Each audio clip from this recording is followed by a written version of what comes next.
édition d'information, mesdames, messieurs, bienvenue à la une de ce journal. La SENCO prend acte des résolutions du dialogue facilité par Edem Kodjo, mais préconise une rencontre des acteurs politiques congolais pour aplanir leurs divergences. L'abbé Donatien Chollet, secrétaire général adjoint de la SENCO, a souligné que l'Église ne vise que l'intérêt supérieur de la nation et la sortie de la crise sociopolitique.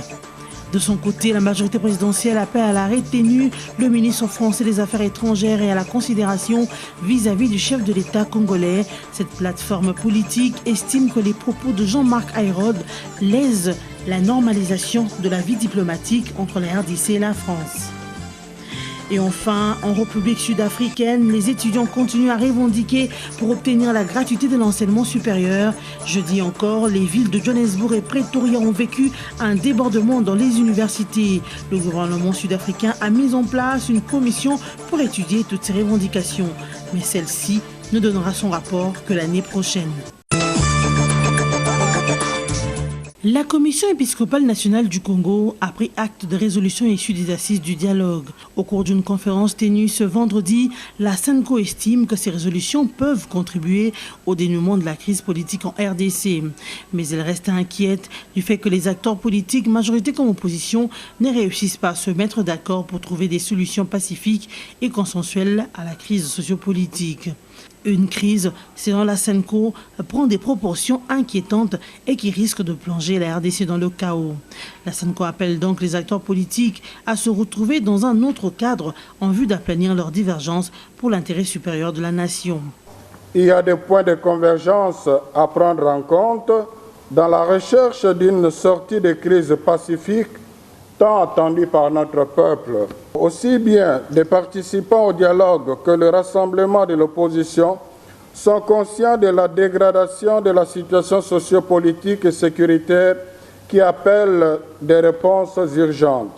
Nous exhortons les acteurs politiques à prendre de la hauteur en renonçant aux intérêts partisans afin de rechercher la paix par un large consensus en tenant compte des aspirations de la population.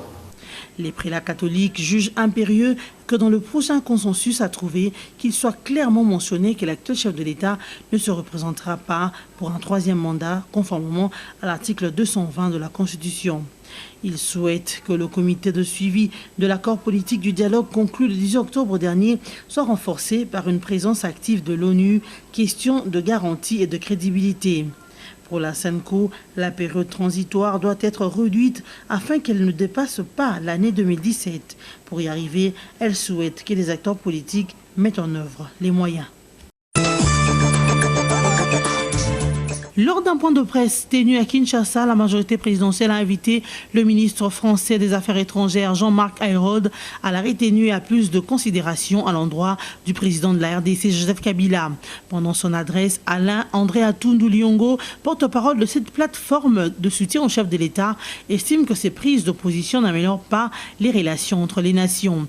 Selon Alain Atundu, Jean-Marc Ayrault devrait quand même manifester un peu plus de retenue, un peu plus de considération vis-à-vis du chef de l'État d'un pays ami qui se force de normaliser la vie diplomatique et surtout de consolider les rapports entre la RDC et la France. Monsieur Jean-Marc Ayrault devrait quand même manifester un peu plus de recul, un peu plus de considération vis-à-vis du chef d'État d'un pays ami qui s'efforce dans des conditions inédites d'améliorer l'image de marque de son pays, de normaliser la vie diplomatique et surtout de consolider les rapports entre la République démocratique du Congo et la France. Pour rappel, mardi 18 octobre dernier, Jean-Marc Ayrault a estimé que la décision de reporter en avril 2018 l'élection présidentielle en RDC, prise sans l'aval d'une bonne partie de l'opposition, n'était pas une réponse à la crise congolaise. Pour lui, il n'y a qu'une façon de sortir de la crise, que le président Kabila dise qu'il ne se représentera pas et qu'une date soit fixée pour l'élection. En croire André Alain Atundu Liongo, les propos des Français en rapport avec le risque de violence, troubles civils et l'organisation des élections après le 19 décembre 2016 ne traduisent pas la réalité de fait.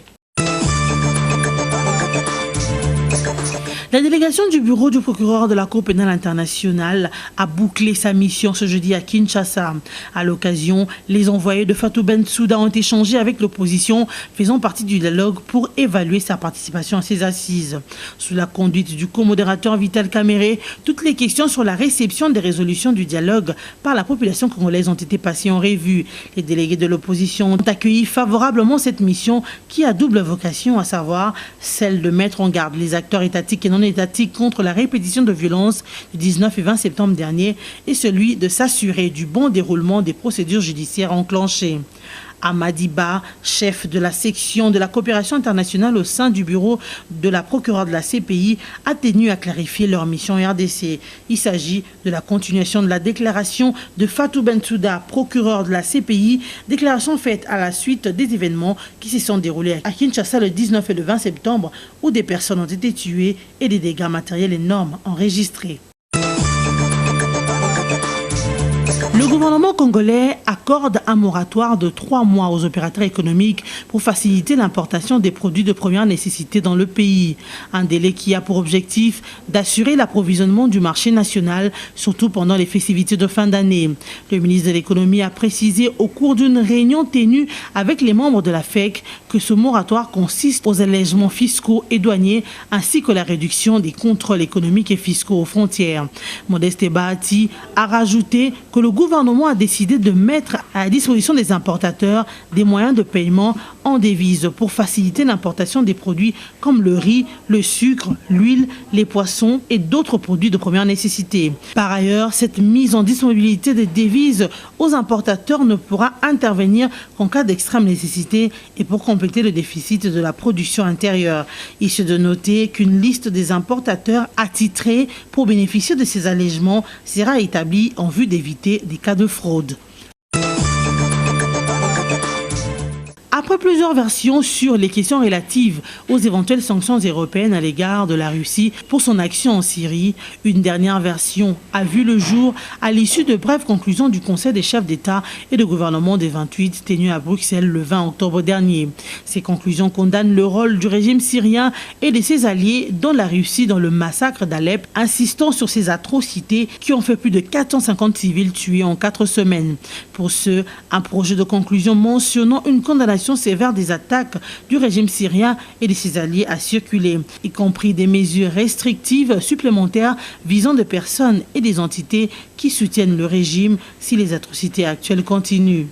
Cette résolution est donc une proposition de Paris et Berlin à l'issue d'une réunion tenue le 19 octobre dernier dans la capitale allemande lors d'un sommet qui a réuni l'Allemagne, la France, la Russie et l'Ukraine. Retenons par ailleurs que l'Union européenne réitère sa décision de prolonger sa trêve et un accès humanitaire possible à Alep. Une décision qu'a rappelé le président français François Hollande à l'issue du Conseil. De nouveaux débordements se sont produits hier jeudi 20 octobre dans les universités sud-africaines. À Johannesburg, les heurts ont éclaté sur le campus de la célèbre faculté de Wits ainsi que devant le siège du gouvernement à Pretoria où les étudiants ont eu à manifester. Ces étudiants revendiquent depuis maintenant plus d'un mois pour obtenir une éducation supérieure gratuite. Cette contestation a débuté après l'annonce d'une hausse de frais universitaires pour la rentrée 2017 par le gouvernement sud-africain.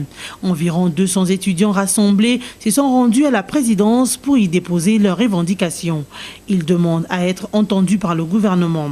Ces derniers, pour sa part, a mis sur pied une commission pour étudier le financement de l'éducation supérieure, mais celle-ci ne rendra son rapport que l'année prochaine. Et des voix s'élèvent déjà pour dénoncer l'absence d'initiative du gouvernement. Le chef de l'État, Jacob Zuma, qui a effectué plusieurs déplacements à l'étranger ce mois-ci, ne s'est quasiment pas exprimé à ce sujet, si ce n'est pour dénoncer les violences.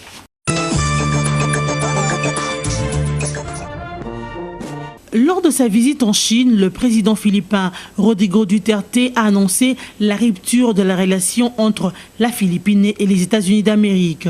Une déclaration mûrie de Rodrigo Duterte qui se fait quelques heures après un forum économique avec son homologue chinois Xi Jinping, suscitant une salve d'applaudissements.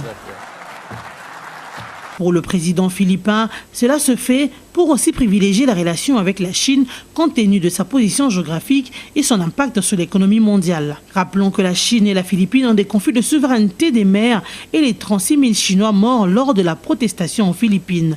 Malgré cela, les deux parties privilégient d'abord l'intérêt économique. Ici de noter que le président philippin Rodrigo Duterte accuse l'Amérique d'un manque de considération lors de ses visites aux États-Unis. « Je n'irai plus aux États-Unis où je me fais sans cesse insulter », a affirmé Rodrigo Duterte. Cependant, le message du président philippin a été mal reçu par les États-Unis et ses alliés de l'Europe. Les sanctions contre le pays de Duterte n'ont pas encore été révélées par ce dernier. Après avoir affronté et fait un match nul avec l'ASV Club, le FC Renaissance sera reçu ce vendredi par son géniteur, le Daring Club Motema Pembe, au stade de Martyrs de la Pentecôte, pour le compte de la 5e journée de la Ligue nationale de football. Le grand derby, le plus attendu initialement prévu pour la première journée dans la zone de développement ouest, se joue finalement au beau milieu de la phase allée du championnat national. Pour la petite histoire, il y a de cela 2 ans, que le FC Renaissance est sorti des entrailles imaniennes suite à une grave crise de leadership entraînant un départ massif des supporters à la création de cette jeune formation qui s'identifie dans la capitale avec la couleur orange, avec le vert blanc, couleur d'origine de son gendre Imana. Cependant, au-delà d'un match de football que plus d'un Quinois veut faire play, le duel entre deux frères ennemis s'annonce dangereux. Le souhait de tout un chacun est que la rencontre de ce vendredi entre DSMP et FC Renaissance du Congo soit plus une fête qu'un combat sanglant dans les gradins entre les supporters, moins encore sur le terrain entre les athlètes de deux équipes sœurs. Que le plus fort l'emporte. Ce journal est terminé. Nous vous rappelons les grands titres. La SENCO prend acte des résolutions du dialogue facilité par Edem Kodjo, mais préconise une rencontre des acteurs politiques congolais pour aplanir leurs divergences. L'abbé Donatien Cholet, secrétaire général adjoint de la SENCO, a souligné que l'Église ne vise que l'intérêt supérieur de la nation et la sortie de la crise sociopolitique. De son côté, la majorité présidentielle appelle à la retenue le ministre français des Affaires étrangères et à la considération vis-à-vis du chef de l'État congolais. Cette plateforme politique estime que les propos de Jean-Marc Ayrault lèsent la normalisation de la vie diplomatique entre la RDC et la France. Et enfin, en République sud-africaine, les étudiants continuent à revendiquer pour obtenir la gratuité de l'enseignement supérieur. Jeudi encore, les villes de Johannesburg et Pretoria ont vécu un débordement dans les universités. Le gouvernement sud-africain a mis en place une commission pour étudier toutes ces revendications. Mais celle-ci ne donnera son rapport que l'année prochaine. Merci de votre fidélité à BSC TV. Bon début de week-end chez vous, en notre compagnie.